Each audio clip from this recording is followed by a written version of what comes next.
টাকা ইয়া দাও লাগবে কোন অফিস খান আমি কই আমার থেকে মাতব্বর টাকা লিছে মাতব বলল সেনা মাতব বড় সেনা মাতব মানুষই বুঝা পারছি আমার ভাই ভালো করেছে এতদিন পর তো বুঝবই এতদিন শিক্ষিত মানুষের গুণ একটা আলাদা, ভাই বুঝা পারছি কিন্তু শিক্ষিত মানুষকে মূল্যায়ন করবার চায় না।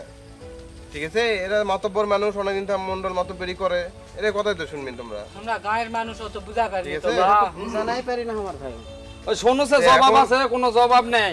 আচ্ছা, এখন তাহলে কি আপনার যে অভিযোগটা আছে তো স্বীকার করিচ্ছে, আপনি কি করছেন?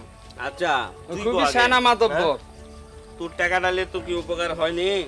আমার কি উপকার করলি আমার ভাইয়ের সাথে গন্ডগোল লাগাতে বসে আছি ঠিক বাবা, আছে চাচা, আমি চলে গেলাম। যা তোরা তোরকে বিচার আসার আমার কাছে আর আনিস না বাবা। আসমো না আমি হজত যাবো, হ্যাঁ আমি আর তোকে এলা বিচার আসার করবো না, জামিনি এলা এলা ইয়া করবো না। আর কথা হলো যে তোরা লিগাল এটা যাই বিচার দে।